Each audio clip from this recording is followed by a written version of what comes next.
Okay. Good morning, ladies and gentlemen, and welcome into the Week 4 edition of the Sunday Sideline Report, sponsored by the Dugout of Millwood. I'm Mike Rifkin, joined as always by Mark Oldovsky Halpern and Danny Boy Reginald Dan Ryan. Gentlemen, happy October. How we doing? Enjoying the morning. A lot of news just coming in for the last 10, 15 minutes or so regarding lineups and all that stuff. So that's pretty cool. But but I can't believe October already. October, we're 30 days away from Halloween. Mm-hmm. What are you going to be this year, Mike? I'm going to get myself a yellow mask. I'm just going to be Homer Simpson. That's the way to go. So if you're going to be Homer Simpson, I might as well be Cleveland Brown. All right. I'm not touching. I'll get the nose extension, and here's Mr. Burns. There you go, as the old guy in the group. So then if we're going between Family Guy and The Simpsons, we can have that conversation. But here we are at the NFL. Mark, if you're going to go as Mr. Burns, that means Patchy's got to be Smithers. Absolutely. Well, we got to get some Family Guy characters, too. Maybe we can make Bill Meg. I don't know. Did not see that coming from a mile away. I didn't either. Dan, good morning. Top of the morning. Oh, man. God, please don't tell Bill I said that. For all of you who are, it's on YouTube. Football Talk is where the Football Talk is. We're going to get into that now as we have a game that's starting out in London. Mike, what's going on in London? We got a 10-0 lead for the Jacksonville Jaguars over the Atlanta Falcons. Trevor Lawrence and Calvin Ridley for a 30-yard touchdown pass, and that is where we stand now. The ball Atlanta just got the ball back with about. Everyone counted the Jags out of this game, which is ridiculous because, the Jaguars are a good team. I know they haven't played well, but it was only 3 weeks into the season. It needs at least a month to see where the team's going to be at. So I'm glad that the Jags are sticking up to the fans who counted them out. Jags have a nice overall team. It's just they're still, getting that footing. So I agree with Dan that it takes time, but the question is how long is it going to take? I also think we put a lot of pressure on them from last year. They won the AFC South. We know where the division stacks up, how the division stacks up. And we had this conversation earlier this week on the Wishbone Shotgun podcast. Maybe we elevated them to the elites of the AFC a little too quickly, and they still need to prove that. But overall, they're still a young team, really young quarterback. But, I think the Jags are fine. Flip side it to Atlanta. I know they're 2-1. Mark, I'm just not a believer in the Atlanta Falcons. The Atlanta Falcons look great on paper, and a lot of teams do when you first sit down and you look at it. If you're an analyst guy, you have to be a realist if you're an Atlanta Falcons fan. The Kyle Pitts idea is done in Atlanta. I think they are just waiting until his rookie deal is on, and they're going to move on from him. And they're going to move into a new phase that is going to be reminiscent of the Julio Jones era. And we will see how that transitions. But with Drake London and Ritter, it's all going to move and become one unified team. But it's not going to happen within the next 2 years. They need about 2 to 3 years at least before they're going to be a threat. Dan, any thoughts on the Falcons? So I think the Falcons right now, look, they've been impressive in my standards for the expectations. but you can't buy into them yet. I think that's very early to buy into them. They're still a growing team. They still got to figure out their issues, offense, defense, and we don't really know like the identity yet of this franchise, and it has a long way to go. But you have to give them credit where credit is due on some aspects too. They played very hard. I mean, the weekend FC, give it, but they've played hard against their opponents so far. Mm-hmm. And as we see that young team is coming in to be, Desmond Ridder just got picked off for a 63-yard interception return for a touchdown. So those of you at the Jacksonville defense today, you're all very happy. Yeah, I didn't play him. I played Seattle instead, but that's all. Against the Giants, I would do that myself. Okay, so Jacksonville, Atlanta, that is the second game of the week. That's taking place in London.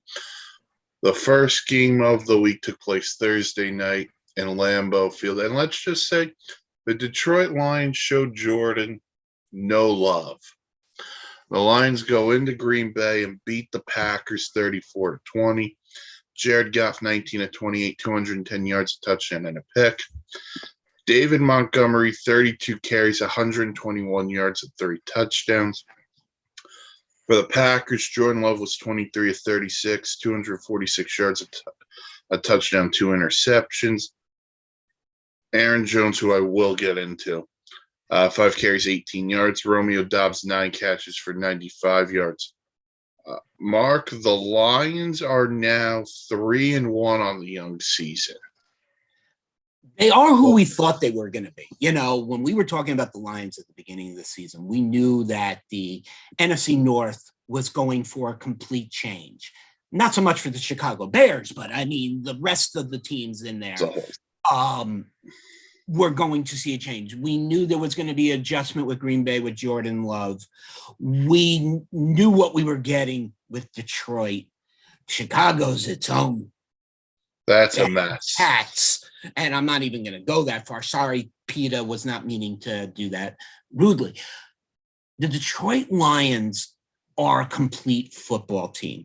Their defense stopped one of the most complete quarterbacks to start off the season, and in Jordan Love, and shut him down from his multiple 3-game touchdown performances. And he didn't throw badly, but he did get picked off twice. As for the Lions, the 2 players who I said in my article had to come through did. David Montgomery obviously took his game back from Jahmyr Gibbs, but Gibbs was still a factor, but obviously Montgomery's the lead with 3 touchdowns. And Josh Reynolds did take a lot of heat off from Ross St. Brown. That being said, the Lions defense stood up tough and played out good. Danny Boy, the Detroit Lions have taken over the NFC North. Yes. What do you think? It was going to be a big game for that division based on 1, their records, and 2, how weak the division is because of what we know now of the Chicago Bears and of the Minnesota Vikings. Detroit always had the advantage in this game. I know Goff had that early mistake. Mm-hmm. Yeah. But the big thing that I talked about on Thursday Night Gridiron with Bill was that if the Packers want to win this game, they had to take advantage early, whether it's they get the ball after the coin toss and then they go down the field for a touchdown, or they start on defense and they get the ball back and then they score a touchdown. So yeah, it's to me, I felt like the Packers could have done that and they did it. And that's credit to the Lions because the Lions, after an early mistake, was able to hold Green Bay to field goal. And then they took over the game. They scored touchdowns. They got takeaways. They buried Jordan Love like all night. Like he had nowhere to run anywhere, nowhere to do anything with the ball. Packers run game was a non-existent. passing game was non-existent, despite the return of Christian Watson. I know Watson had been out for a while, so he's a little rusty. But that was a weapon that we thought would be very helpful for Love, and it didn't really make a difference. So Lions are well on their way to being some big-time NFC contender very quickly. And that's a credit not only to Jared Goff, who's been terrific. It's not only a credit to the defense, it's credit to the coach, man. Dan Campbell has really turned around this franchise, and they believe in him. You can tell the players have confidence in that coaching staff, which is huge for the Lions. That hasn't happened in a long time. You know, they've had some really terrible, abysmal coaches. Now they have the confidence, and I think this was a real game changer so far. When you build when you're trying to build a team, you preach a couple of things. One of the things you preach is patience. And I think a lot of people laughed at Dan Campbell, his introductory press conference, when he talked about biting off kneecaps. But think of how this team's built. Their foundation of who they are is we're going to be more physical than the other team. Their two best units on this team are their offensive and defensive lines. And they built both of those through the draft. You know, Dan mentioned Jared Goff. All he has to do is be what he was in LA for the Rams, which was good enough. Right. He's been more than that, Mike. No, I agree. He is doing more than that. But what I'm saying is they have the ability to run the football. They have the ability that their plan isn't to go air raid. Their plan is we're going to play smash mouth football, and we're going to beat you down, and we're going to wear you out, and that's when we're going to come through. And that's where they are. And Mark, you mentioned the rest of the division. Like, the Bears are a mess. Minnesota, they're just not getting the breaks they got last year when they were winning on all those one possession games. They haven't done that yet. And the Packers are in an evaluation period because there is no 12 back there. It's Jordan Love. And Jordan Love has his moments. No one's going to sit here and say he doesn't. But Jordan Love also shouldn't be throwing the ball 36 times. You're supposed to run the football. Dan, you talked the return of Christian Watson. I thought the bigger return was Aaron Jones. And Aaron Jones gets 5 carries in this game. Well, I know the score dictates it, but to me, that's unacceptable from Matt LaFleur. The reason why I bring up Watson more than Jones, not saying that he can't run the football and stuff, but the passing game has been way more existent than we thought it would be. So if he's going to pass the ball more, a la Aaron Rodgers, his predecessor, then you have to at least have him as a big-time weapon. You can't just be like, well, he's not going to be involved at all. Not that I go to bat for the Green Bay Packers in any way, but by the end of the first half, it was 27-3. You all at that point know you're abandoning the run game come the second half. So 5 carries, 18 yards reminds me of a lot of games between at the end of Emmitt Smith's career and stuff like that when Dallas used to be down big. And you would see those numbers and you'd be like, what are we doing here? I don't know if that's such a worrisome. I just think it was because they were down so much and they just couldn't move the ball anyway. No, that's fair. That's fair. We also got a little bit of breaking news. Yeah. From Brad Stainbrook, who covers the Cleveland Browns. Mm-hmm. Per source, Dorian Thompson-Robinson is going to start at quarterback. Deshaun Watson does not look like he's going to play. Go ahead, Dan.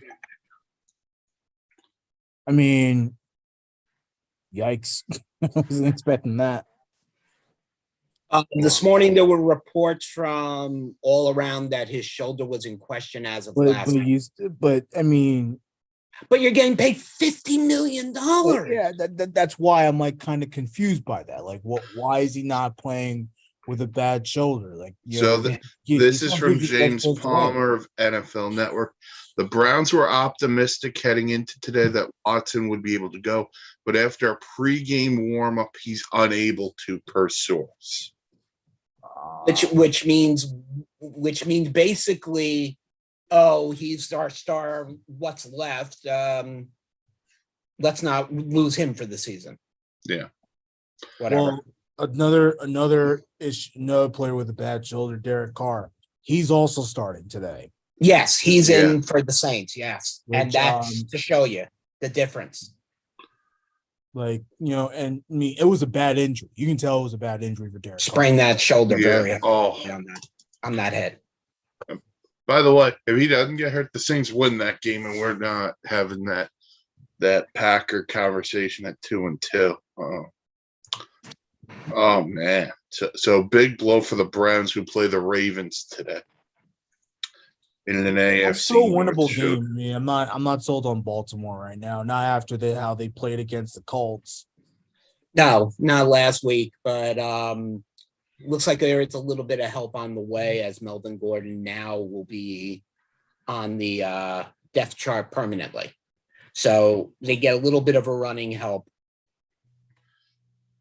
And they brought in Kyle Van Noy to help the defense out, which I don't know what they're doing there, but every year feels like the Ravens are blistered with injuries. Yeah. So it's they're a team that just can't catch a break. They sold their soul for the 2012 Super Bowl against the Niners. I'm a Cowboys fan, enough said. Oh. And despite all these bad news, it cannot be worse than the New York Football Jets. Just say. You know what? Cannot be worse. We can get into this now. Why not? Poor Dan. Did I do that? I didn't mean to do it by accident. No, you're good. We were going to talk about the game regardless. We have other things to talk about, but we'll go there now because it's right there. The legend will be in the building tonight. Aaron Rodgers apparently will be at MetLife. Yeah. I think he's going to pull a different A-Rod and just pass his number along to Taylor Swift, who will also be in the building. Yeah. Not to put the poor woman down. I mean, I'm happy for Travis Kelce, yay. But didn't everybody learn what happened to Jessica Simpson when she was rumored and said to be going out with Tony Romo? The poor woman lost her career. Not that Tay this would happen to, but I don't want to hear a song about Travis Kelce because you love Mahomes. You don't love me. I mean, come on. There's going to be a Mahomes song. Yeah, we cannot wait for a Taylor Swift, Travis Kelce feature. That's going to be number one on the charts. God. Start off with the chop song. No, never mind. You know what? I want the Jets. And I know they look bad right now. I want the Jets to stick it to the Kansas City Chiefs. And you know what? Why the hell not? Why not? If you let Zach Wilson just be free, if you run the football, give Breece Hall more than 2 carries a game. If you run the football, if you let him be free, if you have designed plays for, and this is the thing that I'm still killing the coaching staff for, that they don't, not that they don't have any design plays for Zach Wilson, but that they refuse to have any design plays for Zach Wilson because their vision of what their offense should be. Design plays, trick plays, play action, all that stuff. Get him out the pocket, whatever you want to do. That's your game plan for offense. And then you allow the defense to make the big plays and take the ball away and stop the Chiefs. That's your game plan. Why the hell not? Why can't they stick it to them? Look, we've seen teams come in massive underdogs. No offense to the Jets, but let's put me right up front center. The Dallas Cowboys went in and got kicked in the nuts last week by the Arizona Cardinals. it proves that any team can beat any team on any day if you have that team's number and you have a game plan. Any team can lose. I think it would be absolutely fitting for the Jets to go in and win tonight. Is it possible? Yes. Probable? No. Dan, I think you said something interesting before on how you utilize Zach Wilson. I'd open up this game throwing the football a little bit because I bet you Kansas City's going to be all lined up. They are stop ready the run. Mm-hmm. They're going to dare Zach Wilson to beat him. So open it up a little bit for Zach Wilson. Yeah. And go ahead. I apologize, Mike. No, go ahead. Look, the Jets made the decision to stick with Wilson, which is fine. I'm okay with it. I'm a Jets fan. I have to be okay with it. If you're going to play him, you cannot play with some generic BS every game. You got to change things up a little bit for the guy. You got to give him some, you got to do sort of favors for him. And I know it's asking a lot because Wilson has not played well. But the reality of the situation is whatever game plan that you try to implement just to get by isn't working. It has not been working this entire season. It didn't work last year. I'm tired of just getting by because the quarterback stinks. You got to play to his strengths. And if the coaching staff is not going to come up with a game plan that helps Wilson, but also gets the offense moving and gives defense confidence to make stops, confidence to stay in the game, then we can continue to blame Zach Wilson all we want. Eventually, the coaches who have gotten a major pass, and let's be real, the coaches have gotten a major pass, even though they started. I know that we're starting to see blame going towards Robert Saleh, blame going towards Nathaniel Hackett, blame going towards the front office. Eventually, all of them have to be the main reason as to why the team's not winning. Yeah, I look at Nathaniel Hackett and just listen, dude. We get it. This offense was supposed to be the Aaron Rodgers offense, but when Aaron Rodgers isn't there, you have to adjust. And listen, I'm going to say something that may be not right, but I think that was your issue in Denver. You wanted Russell Wilson to be Aaron Rodgers. He's not. He's Russell wilson. You can't expect Zach Wilson to be Aaron Rodgers. No. Just let him be himself. Yeah, it was a hard thought and a hard belief because, mind you, I had missed the first 5 minutes of that Jet game to the point I turn it on and I see Zach Wilson in, and I didn't even know what the hell happened. That's how fast it happened. The Jets were dealt a bad hand. Like Dan said, they stuck with Zach. They could have gotten, and they still can. The trade deadline isn't passed yet, and there's a number of teams that they can deal with. Free agents. If Wilson does not perform this week, no offense to Dan, then it's time to bring in anybody else who can throw the ball. Something. Unfortunately. Hey, the question just is who. But and that's something I think we're going to see more at the trade deadline. And it all is going to come down to two teams. And anybody who thinks that Dallas is going to be one of them, it's not. I think the team looking most will be Indianapolis to move Gardner Minshew. I think that would be. And after what he did last week, his value went up. Exactly. So, he would be a good fit for the Jets. He's a good pinpoint passer, so it would help Garrett Wilson and whatnot, but it would be an improvement of what they have now.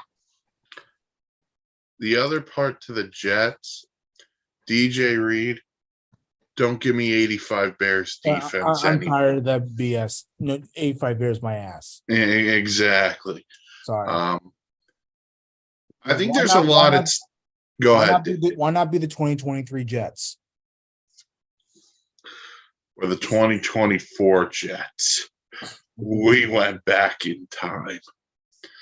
No, you would have went in forward in time since you said the 2024 Jets. But No, that's okay. I know, but they come back to reality. Gotcha. That's where I was going. I think this is also a big game for Robert Saleh.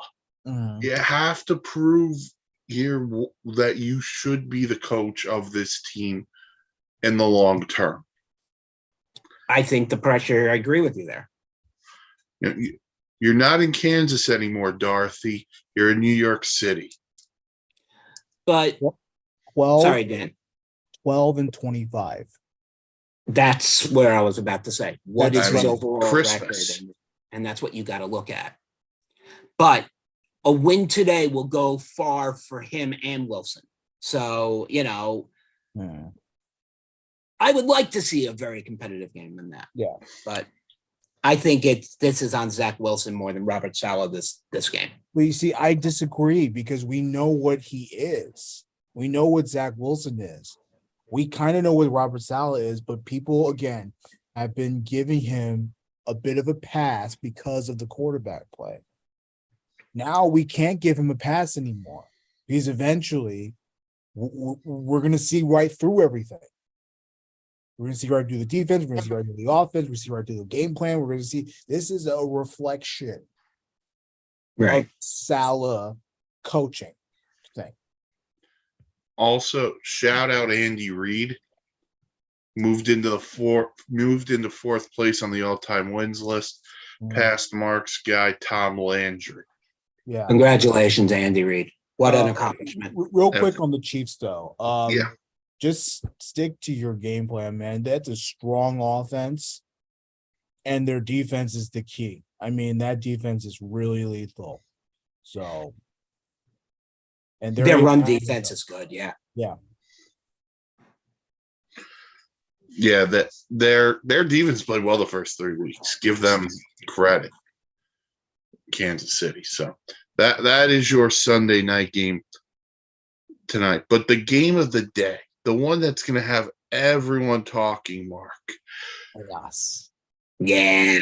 Chaos. Bears Broncos. That's the one that's going to get people talking. Chaos. How do you come back from last week?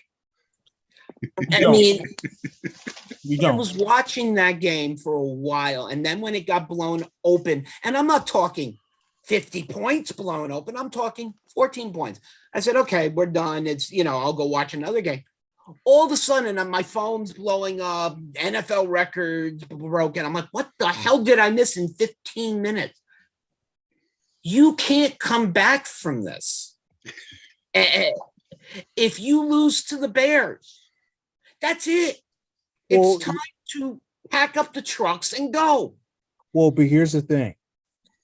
And Sean Payton was very confident that he's going to turn this team around from the mess that Nathaniel Hackett put out there.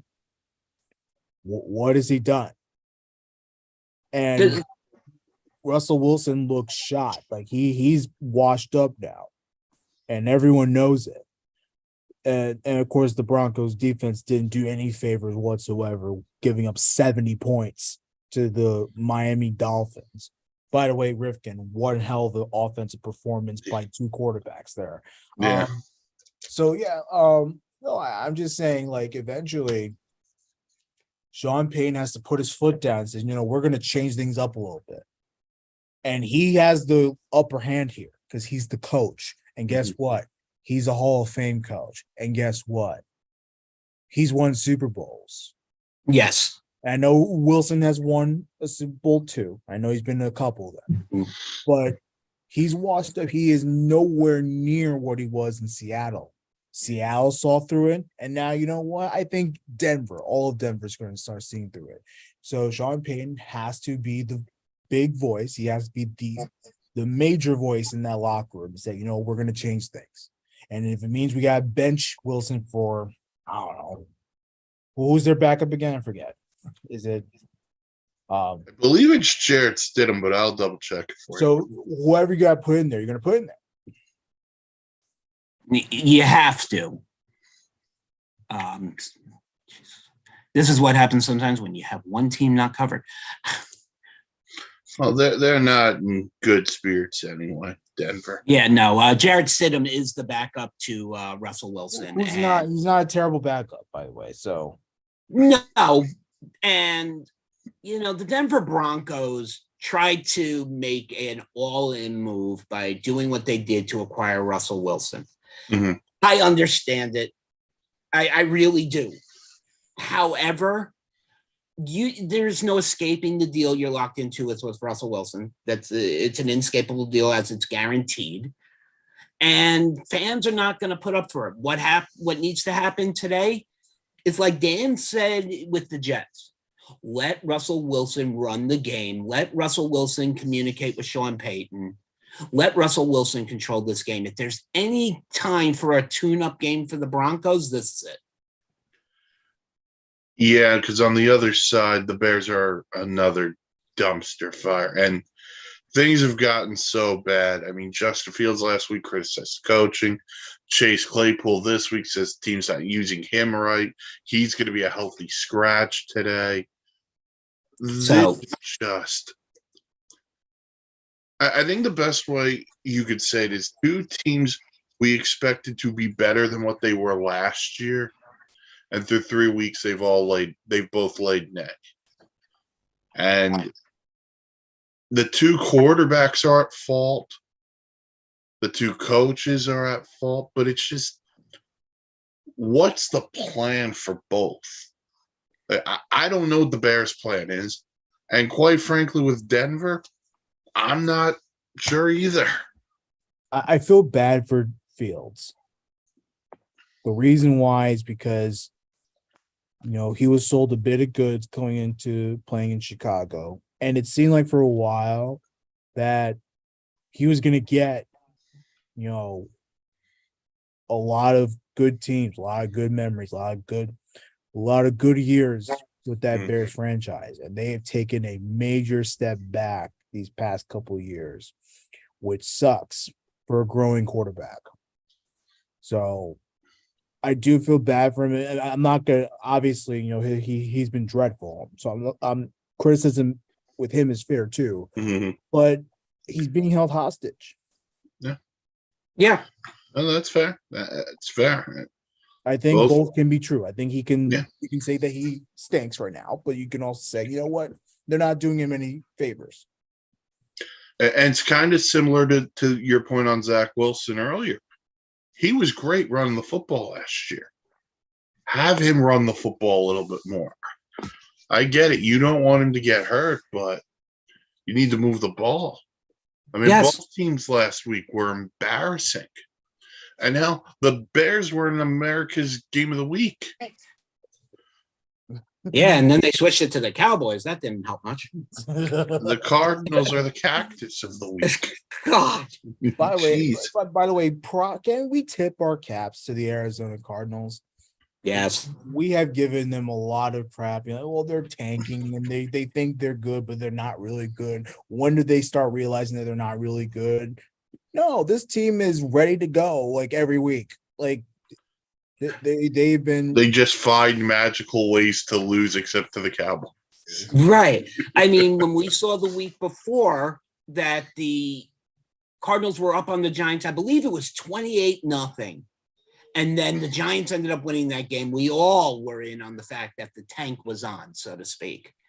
So I'm sitting back there when Arizona, they're just letting him get the, they're letting him feel the, shit, this is actually happening right now. That was every Dallas Cowboy fan's reaction. And then also on top of it, it's what we've come to expect.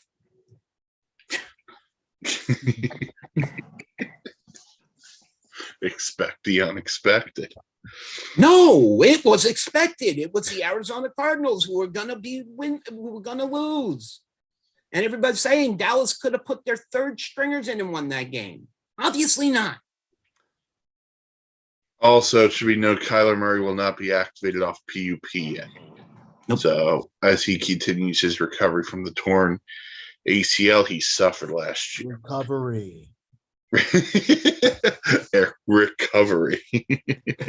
Just get rid of him. if you don't want him anymore? Like, what are you doing? Well, Exactly. I think that's going to be the story of the offseason. He's going to get moved. The question's going to be where. Back up Aaron Rodgers. Okay, Aaron Rodgers already makes $40 million, so whatever Kyler's making, that's going to be the highest paid backup. Is that where we're going with this? Yeah, pretty much. Unless you have him replace Kirk Cousins, which is also a possibility. All right. We talked Bears Broncos and what should be the game of the day. And what could be the most boring game of the day? You got Dolphins Bills. My God. Talk about a battle. You know, you want to talk Dolphins Jets, you want to talk Bills Jets. Yeah, this is now becoming a matchup over the last few years, and they always play each other tough. It's not really an exception, but over the last few years, that is really getting more press because it's getting more physical, and that the Jets defense is what it is. And I don't know why I went to the Jets. I meant to say the Dolphins. The Dolphins secondary is what it is. I said I went back a couple of weeks ago. The Dolphins secondary is what it is. I mean, that front line is going to have to do better against a Buffalo Bills running game that is much improved over last season. However, the question is, Josh Allen, is he going to be able to move the ball today? That's where it's going to come down to. I think it's not the game for the Miami offense. I think this is more a game for the Miami defense to win. And Josh Allen has torched that defense over the years. But I think there's a couple of big things here. One, both teams will be without a key member of their defense. Jalen Phillips out for the Dolphins, Jordan Poyer out for the Bills. There's a part of me, Vic Fangio, that just wants to say, watch the film of week 1 of what the Jets did, and that's how you beat the Bills. I'm not sure if that's how they're going to play it. Don't know. At the end of the day, Dolphins offense won't put up 70 today, but Mike McDaniel, to quote the great Sandra Bullock from The Blind Side, run the dang ball. Just keep running the dang ball, Bert. Yeah, this got kid it with Mostert and Devin Achane. Yeah, thank you, Devin Achane. My God, I remember when his name came up, I had to ask Mike who he was. He's a 3rd-round pick at a Texas A&M University. Thank you, Jimbo Fisher. Dan, you're in the AFC East. This game means a lot here, you know, in ranking wise, especially if the Jets can pull off a win tonight. Yeah, I mean, look, I don't care. That's not true. I want the Bills to win because it helps all of us out. The Dolphins are a lethal team that can't be stopped right now. Here's what I will say, though. This is going to be a really tough game for Buffalo, given that the Dolphins offense is unstoppable. I mean, they did not have Waddle out there. Yeah. And they still, kicked ass. And he's back. So. And he a good thing. And then, yeah, there you go. So for the Bills defense, they actually played well, but they played well against the Commanders. Commanders were an okay team. But this is a way better team than the Commanders. So, look, the Bills got to get takeaways. They have to, get to the quarterback. And then, look, all their offensive schemes against Washington. Keep doing that. Fool the Dolphins. It's going to be hard, but you should fool the Dolphins. It should be a fun game up in Buffalo. Yeah. All right, so we've covered the first 3 teams in the AFCs. Mark, I'll throw you a bone. The Cowboys get the Patriots today in Dallas. Again, this game has a little bit of a sentimental for me. The man himself, and he will not be wearing number 21. He will be wearing number 15. Ezekiel Elliott returns home.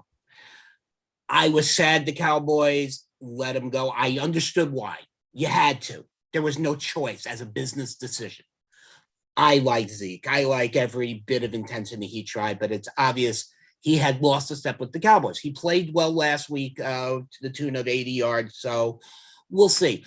That being said, we also what happened to Emmitt Smith when he was with the Cardinals and they played the Cowboys. The Cowboys tuned him up. I would not be surprised if the same thing happens to Ezekiel Elliott. I don't wish it, but I think they will be keying on him and Ramondre Stevenson. I do not think they're going to give Mac Jones time to throw the ball.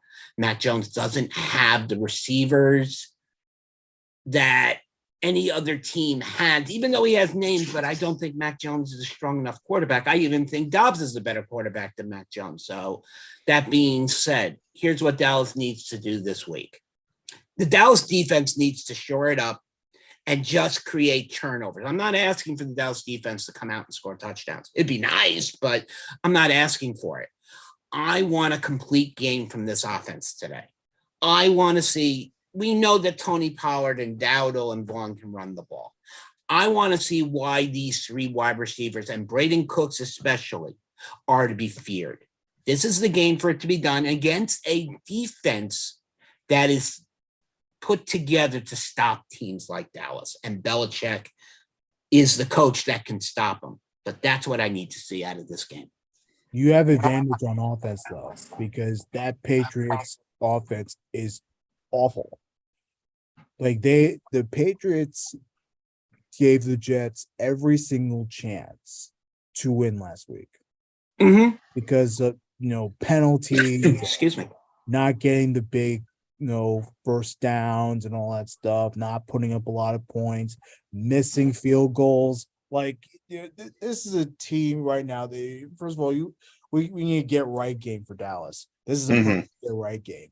But the Patriots are not a very good team. So defensively, okay, you can talk about the defense. Bill Belichick's defenses are always good. But offensively, there's no confidence with this ball club. So obviously this is on the Dallas defense to get the job done. And then, look, if you have a tougher time on offense, that's fine, but there should be no reason why Dallas can't win this game. Dallas should win this game, and they should honestly win it big. I hate everything New England has for the most part on offense. The defense will keep them alive for most of the game, but this is a game where Dan Quinn needs to go to town. On Absolutely, and this is going to be Braden Cook's welcoming game. I am calling it here 100 yards and at least a score from Braden Cooks today. Speaking of a score, we have one in London. Desmond Ridder hit Drake London from 15 yards out. Jags lead 17-7 in the third quarter. Okay. And Drake London following up to last week's score, so that's good for him. All right. One game we have not mentioned yet. We mentioned a little bit about it. Ravens-Browns in the AFC North is a big game. No Deshaun Watson, as we said before. Mark, this is a big game for the Ravens. I think this is more or less not just a big game for the Ravens. This is a game for Lamar Jackson to get the get the Ravens. The old Browns. Yes, the old Browns. Get the Ravens moving here. I hate every week because it's always saying it's on Lamar Jackson. It's on Lamar Jackson. But who else can you blame on this Ravens team that the team isn't winning, isn't doing well? The injury report. Yeah. That's what I can look at. You lose J.K. Dobbins, in the first game of the season. It puts more on Jackson. But we've given Lamar Jackson the time.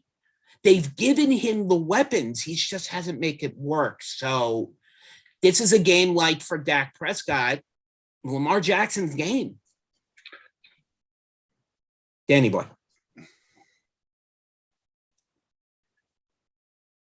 Which game is this again? I'm sorry. Ravens-Browns. Ravens-Browns. Yeah, so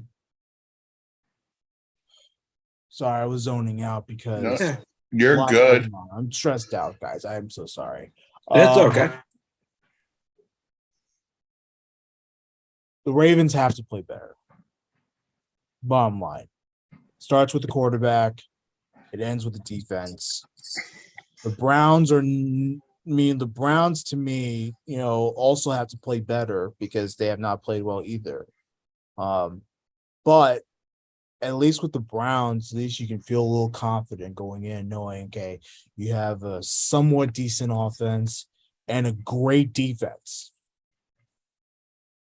So, but the Ravens, I don't know, like they frustrate me at times, especially with that game against Indianapolis. That was a very frustrating game. That had to have been frustrating if you're a Ravens fan watching that. So they have to play better. And, if it means that Lamar has to go off and run the whole thing, take it upon his shoulders, then he has to do that. Yeah, so no Odell Beckham again for the Ravens. It's No still a big Rashad loss. Bateman I for the mean, Ravens. how many times is this guy going to be injured? For how many different teams? Yeah.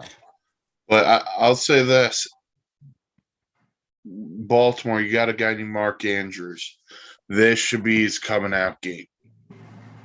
I mean, this team was 2 years ago. This team missed its window 2 years ago, but can't dwell on the past. Got to move forward. Got to move And forward. again, as a Cowboys fan. All right. Those are the big games. We also have Bucs Saints with Derek Carr playing. So it'll be Derek Carr against Baker Mayfield in a game most people expected. Be an AFC title game. Raiders Browns years ago. No. All right. So we got Bucs Saints as well. But we got to talk Raiders because the Raiders have had a very interesting week, I think is the best word to describe this. It started with after last week's game, Devontae Adams had this quote, "I don't got time to just wait around. It's not my mentality to take all season to figure it out," after the Raiders lost last week. Jimmy Garoppolo suffered a concussion. He will not play today. It'll be Aiden O'Connell, the rookie from Purdue. And then yesterday, we took another turn in the Chandler Jones situation. This is from Adam Schefter. The Raiders are releasing Chandler Jones, who was arrested yesterday, being Friday, in Vegas after a turbulent week, per a league source. Jones has been away from the Raiders since Labor Day weekend and was placed on the NFI list on September 20th. He was arrested after allegedly violating a domestic violence temporary protective order. Jones posted on social media Monday that he was taken to a hospital, quote, "against my will," close quote, and later transferred to a behavioral health facility. Look, the NFL needs to establish, and I was talking to Mike about this before we went live, needs to establish some type of mental health type of facility or whatnot to help players who not only are in the NFL, who've been on practice squads, and who have never made it to the NFL or are suffering problems from whether it's CTE or other health-related issues having to do with football. I mean, this is horrible for this guy. But I think with Chandler Jones, he has had quite the career. Been a solid one, in my opinion. To see him go down in the hole like this really, really kills me. It does. And yeah, I think the NFL, like you see players that come into the league fiery. They're not they're very excited about playing pro ball. They're not, rude, terrible players, and then they go into their careers and then they play their careers out, and suddenly there's like a switch within personality. This happens to so many different players. And yeah, it's something that, is unexpected. And when it's unexpected, that's where the trouble lies with this league. And Yeah. I'm not saying that as an excuse for Jones and his behavior, but at the same time, this really has to be addressed. And it's getting to a point where, you're living and all of your behaviors are becoming a little unexpected. They're just coming out of the blue. Mhm. That's when you have a lot of trouble going on there. And I think it's incumbent not just of the league, but of the Raiders too, to get Chandler Jones the help he needs. And that's got to be a part of this too. It's on everyone to help out. It's on the Raiders. It's on every organization in the NFL. It's on the NFL to get all these guys the help they need when And they're on the playing and once their career is over. So that has to and be on the individual player too. yeah. Oh, 100%. Mm-hmm. Player has to 100%. want the help, even if it takes a few years. Yeah. Yeah. It's not going to be done in a couple of hours. You're going to have to take your time and figure this thing out. Mark, the whole Jimmy G situation. This is something we wondered about when he first signed there. He's had issues in the past. They've resurfaced. He's out again today. Well, unfortunately for Jimmy G, it's not because of a shoulder, knee, or foot. This is due to a concussion. And the shot he took I'm surprised he wasn't knocked out from it. That was how hard it was. However, that being said, the Derek Carr lookalike is now back in for the for the Las Vegas Raiders. If you look at pictures of Derek Carr and Aiden O'Connell, they look like they could be related. So maybe this is what Davante Adams has been asking for, is for Derek Carr to be back, and now he's getting it. If anything, if this kid wants to make a name for himself, there is nothing wrong for him for taking shots for Davante Adams all day. There is no harm that can come to this kid. And that's what Davante Adams wants, because he's not. You can't think the Raiders in any sense of the way are gonna trade him and be able to get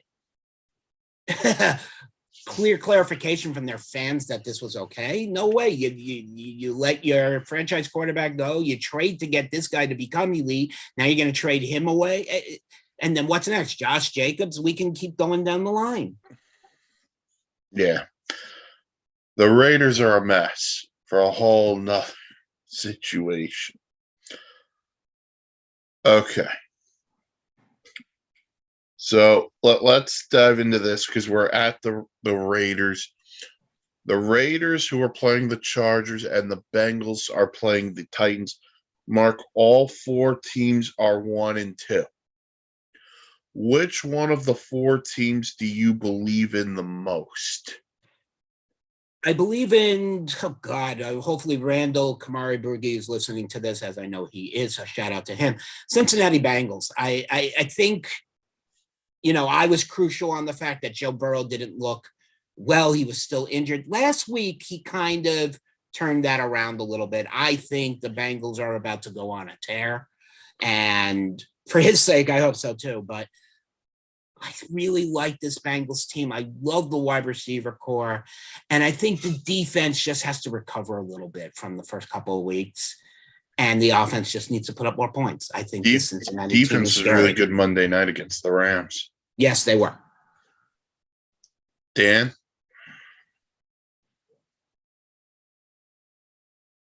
What team do I believe in now? Out of the Chargers, Raiders, Bengals. Chargers, Raiders, Titans, Bengals.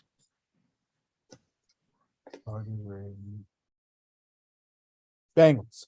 I believe in more of them. I'd make it a clean sweep, so I think it's the Bengals too. But I'll make the case for the only other team that you should believe in as the Chargers. It's just Out of this group, Herbert is the second best quarterback in this group outside of Burrow, and they got too much talent on defense. But Los Angeles now does face a new challenge with the loss of Mike Williams for the season. Yeah, Mike. Well, Quentin Johnston, the first round pick out of TCU, He's got to step up big time, and he's got to fill in like and- Jordan Addison has. And can we call this head coach for what he is? a fraud. Fraud. Thank you. Brandon Staley's. I'll be honest with you, he's holding them back. I'm If anything, for a sec, there's no reason on fourth down from your own 20, whatever it was, to go for it. Punt the football. You're a defensive coach. Believe in your darn defense. Yeah. His coach. I was hoping Kirk Cousins would have thrown a touchdown pass in that spot. His coaching decisions have been absolutely horrendous. And should be called out for being the bad coach that he is, because that's what he is. It's not good. No. All right. All right, Mark, one thing, and then we'll get into the fantasy player, and then we will close out.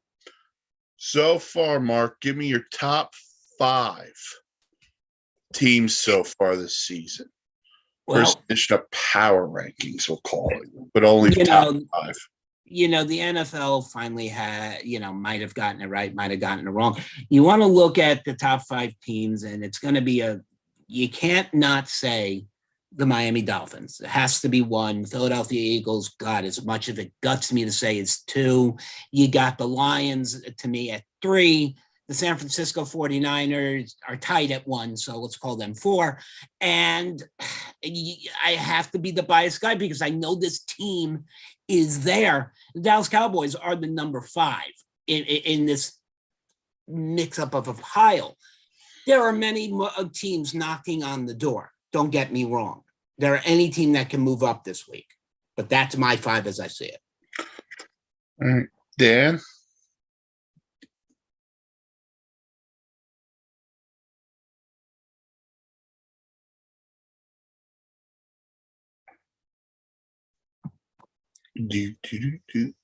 Oh, crap.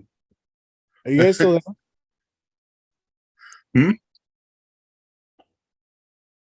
Dan, I think we might have lost Dan for a second. You guys muted. I'm not muted. No, we're good. Oh, all right, we'll move on a second. We'll just talk while Dan's coming back. I can't hear you guys. I'm sorry. Not a problem. As Dan's trying to figure out his. Dan's gonna try to figure out. I'll just do mine really quick. At 5, at 5, I'll go Detroit. I'm okay with Detroit at 5. They're young. They're fun to watch. And they're getting there. 4.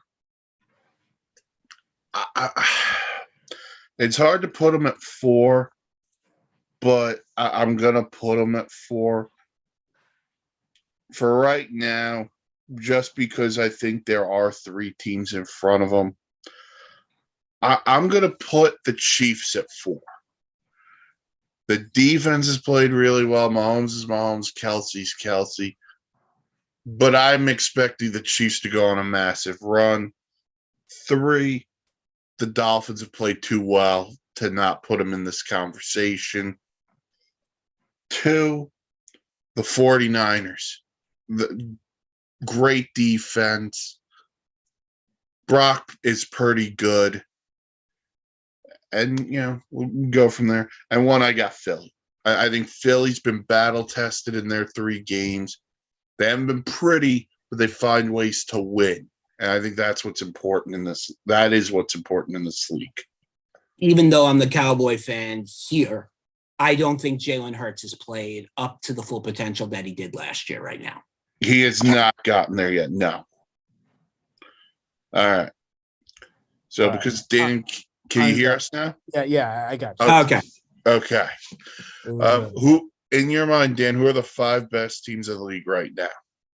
The 5 best teams in the league, in my honest to God opinion. I have the Cowboys at 5.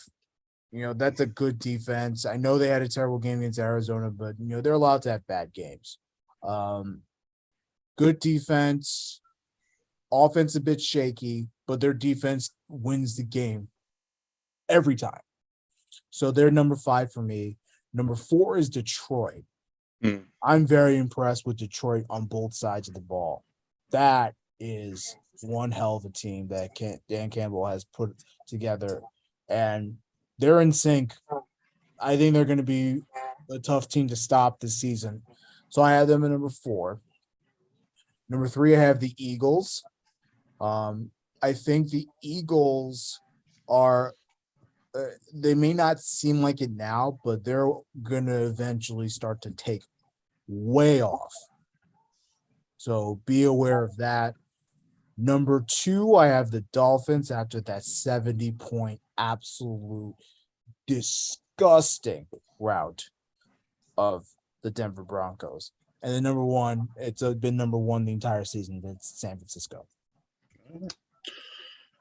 All right. So, Mark, before we close out, who is your fantasy player of the day? I have to be going with the same guy I've been going with every week, and that's Christian McCaffrey. All right. Dan? Fantasy player of the day. I agree with Mark. I'm going to go with Christian McCaffrey. Handing the ball back. I'm not going to complain. That'd be fantasy points. I'm going to go Justin Jefferson. Okay, that's a good one. And Minnesota picks up their first win of the year over Carolina. So that's where I go. All right. Thank you, everyone, for listening to the Week 4 edition of the Sunday Sideline Report, sponsored by the Dugout of Millwood. You can check us out every Sunday on the SI YouTube page. Go to the website, www.thesportsinsanitynetwork.com for great blogs, vlogs, playing streams, and automobiles. We're on socials. We're on Facebook. Follow us on Twitter at SInsanityReal. And for Mark Goldowski, Halpern, Danny Boy, Reginald, Dan Rhines, I'm Mike Griffin. Thank you for listening to the Week 4 edition of the Sunday Sideline Report. Enjoy football, everybody. And we are sponsored by the Dugout of Millwood. Have a good one.